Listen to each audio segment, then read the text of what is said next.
So whether or not you're facing a desert moment today, the question that God asks you is the same. Do you trust me?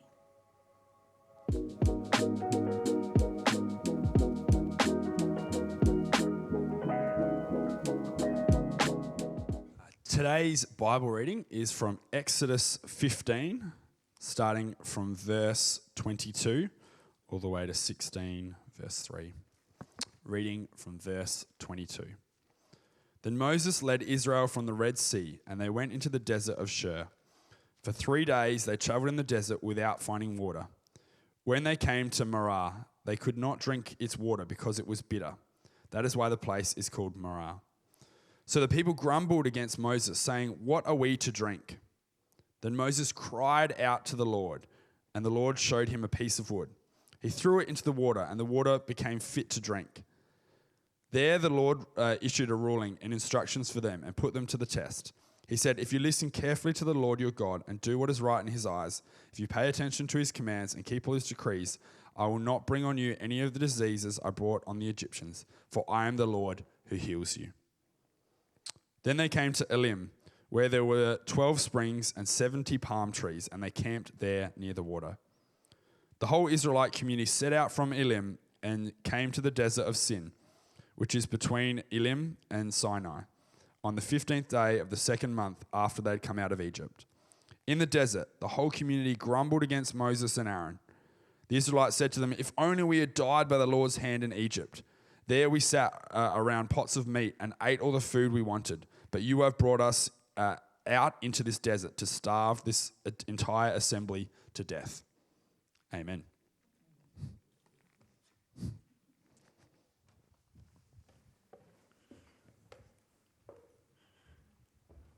Good morning. My name's Naomi. Great to be with you today. Bit of an interesting reading.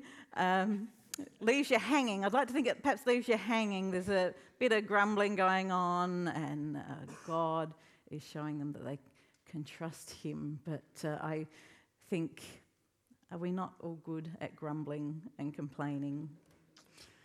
You know, some of you know, I am a grandmother. One of our grandchildren lives with us, and, I find parenting and grandparenting are two very different ways of interacting with a child. But part of our morning routine is my grandson comes and asks me, for breakfast. But he says to me, "Can I have some lollies?" I interpret that as he wants breakfast. And there's just something about a grandchild's face, isn't there, that when they ask you for something, you want to give it to them. But I have been a parent, and I know his mother also used to come to me saying, "I'd like a lolly." And I could easily say no to her. Because parenting and grandparenting is different. But I have learnt lollies are not good for breakfast. So my response to my grandchild is to say, do you want cereal? Do you want toast? Do you want porridge? Do you want fruit? And we get to a point where we can compromise. And hopefully he has some breakfast first and then maybe a lolly afterwards. But perhaps not such a good example of bringing up the next generation, but we do have a bit of a responsibility as parents, grandparents, that older generation, to be helping the younger generation to make wise decisions. Sometimes we get a win, they make a good decision. Sometimes we have to compromise a little bit, and sometimes that compromise is because we just don't want the tantrums and the complaints. Some days we have to watch the younger generation make decisions that we wouldn't have made or we don't agree with, and we need to just walk alongside them and support them and maybe even help them pick up the pieces afterwards. I have a friend who says adulting is knowing you can have ice cream for dinner, but choosing not to. You see, children think adults have all the freedom, that we can do whatever we want to. We have choice. But the thing is about adults is we also have life experience and maturity that helps us to make decisions that we hope will be good for us. That we know if we don't make good choices, there will be adult consequences that will follow. Last Sunday, Kristen started us on our Exodus series, reminding us that God is a God who sees, God is a God who cares, and God sends. The Israelites, they had been forced into slavery in Egypt, and they had been slaves for over 400 years. And despite being slaves and being oppressed, the Israelites grew in number to a point where Pharaoh started to get worried about this, and he made the decision to kill the Israelite boys. And during that time, Moses was born. Many of you would have heard about Moses. God had a different plan for Moses.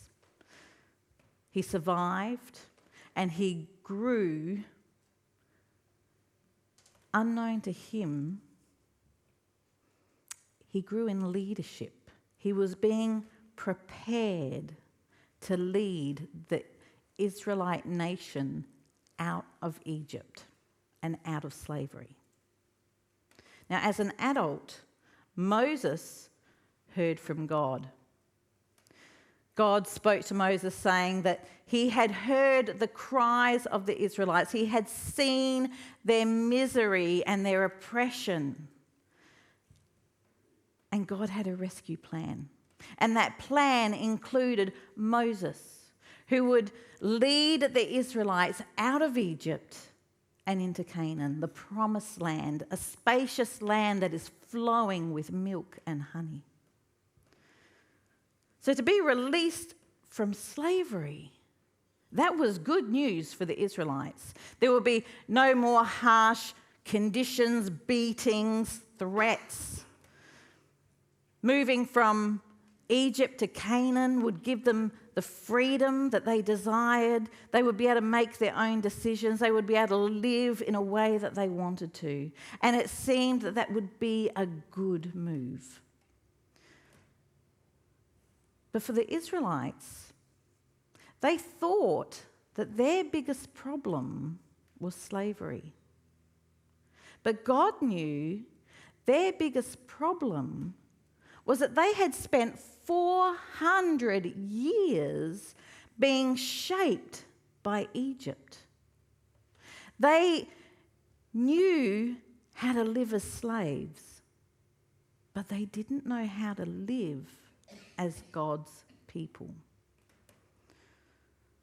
So while really God could have freed them in just a moment, it would take so much more for the Israelites to be formed as God's people. You see, the desert, it wasn't just a journey to the promised land. It was a place of formation. So today we're picking up that story in chapter 14. There have been plagues. Things have gotten even worse for the Israelites. The Egyptians have faced this awful, deep grief, so much so that Pharaoh says to Moses, get the Israelites and get their animals and take them out of Egypt now. And so the Israelites have left Egypt, and as they're leaving, you might have some sort of picture as to how they're going. They're not a well-formed people. They're not marching out like soldiers. They're not in any sort of unity. They are a mess as they escape Egypt. They have just grabbed what they could on the way out, leaving all that they knew and being led by Moses, quite reluctantly, toward the Red Sea. But now they are no longer slaves, And they're walking toward the promised land. But then the Egyptians are coming after them. And at the first sign of trouble, the Israelites begin to complain. This is Exodus 14, 11 to 12.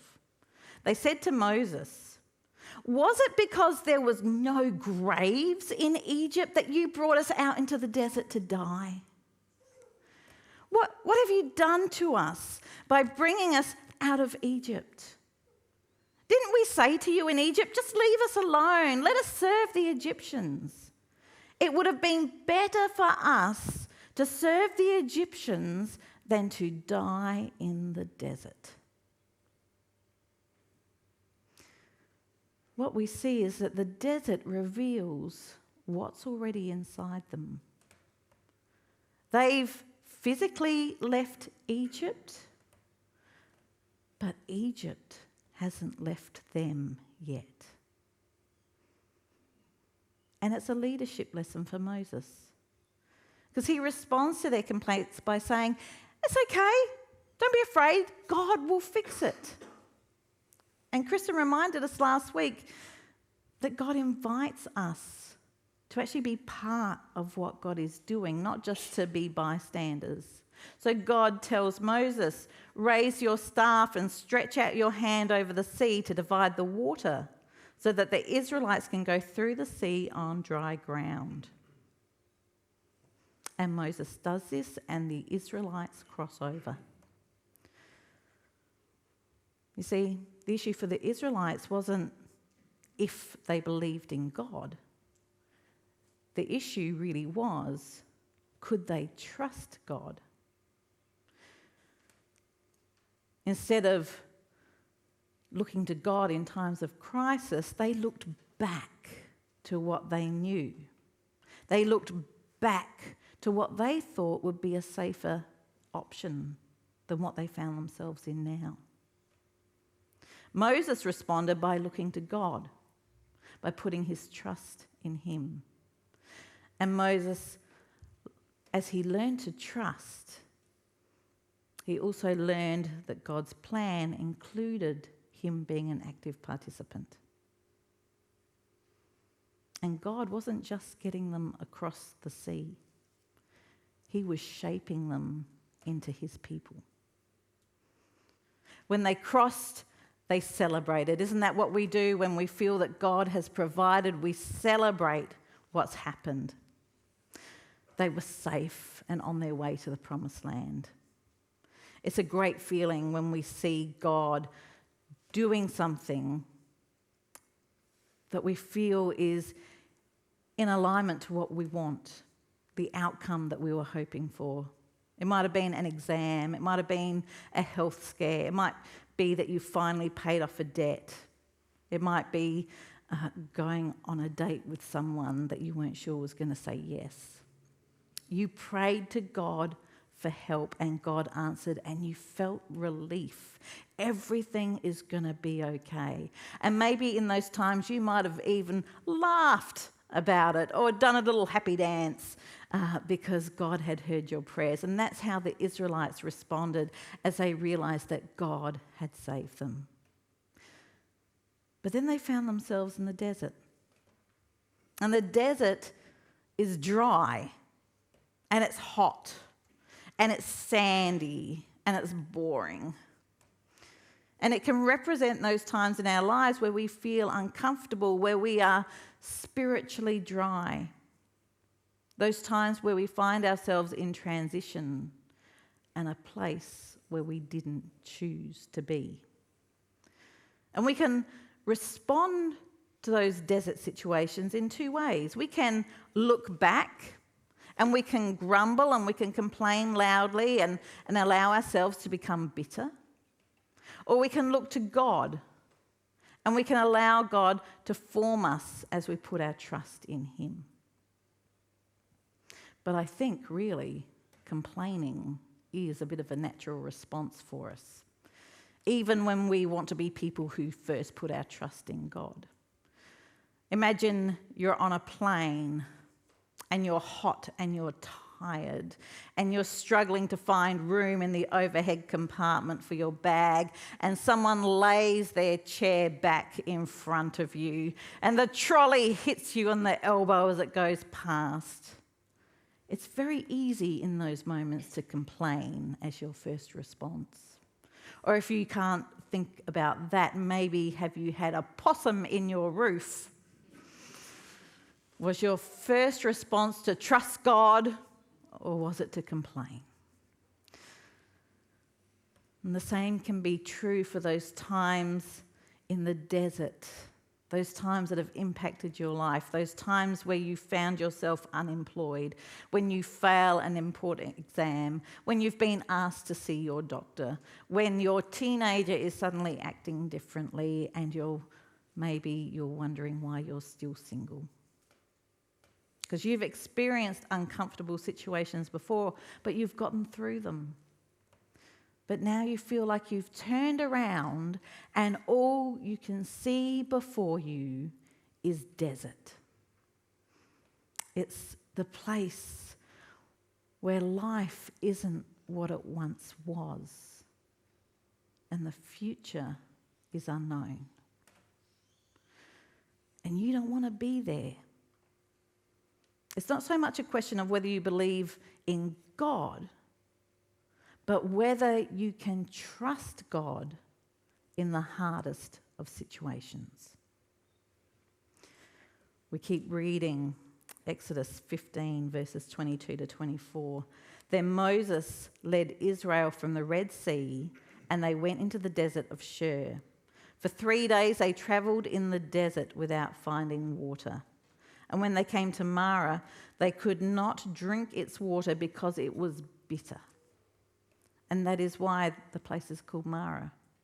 So the people grumbled against Moses, saying, "What are we to drink?" They've been in the desert for 3 days. And their celebration only 3 days ago has now turned to complaining and grumbling. And that bitter water is a taste of their complaints. Then Moses cried out to the Lord, and the Lord showed him a piece of wood. He threw it into the water, and the water became fit to drink. You see, every challenge in the desert becomes a lesson in trust. God wasn't just providing them water. He was shaping them into his people. And then they came to Elim, where there were 12 springs and 70 palm trees, and they camped there near the water. And you can understand that there would be a temptation right there to stop. I mean, this looks good here, but it's not the land that God has promised them. He has something more for them to experience. This is just a moment in the desert to taste the provision of God. God is forming them in the desert, helping them to grow in character and maturity. And so they keep walking. And after 2 months of walking in the desert, we read, in the desert the whole community grumbled against Moses and Aaron. The Israelites said to them, "If only we had died by the Lord's hand in Egypt. There we sat around pots of meat and ate all the food we wanted. But you have brought us into this desert to starve this entire assembly to death." That's very dramatic, isn't it? And there are some times where we feel dramatic in our situation. But sometimes we do have situations that are dramatic. And so I want to acknowledge that some of those situations are very complex. And when you're struggling in those situations, that's not complaining that I'm talking about today. But I want you to remember that even in those situations, God has not abandoned you. And you can choose to trust God and not become bitter. But what we see with the Israelites is they're still choosing to look back to what they know, even though God's plans are better. And God continues to say to them, trust me. And he gives them manna to eat. And when the Israelites saw it, they said to each other, what is this? What is it? For they did not know what it was. You see, every time the Israelites complain, God responds. Manna wasn't just food. God wasn't just feeding them. He was shaping them into his people. It was a daily dependence, daily training. Every morning, God was teaching them to trust him one day at a time. Over in Numbers chapter 11, 4-6, the rabble with them began to crave other food, and again the Israelites started wailing and said, if only we had meat to eat.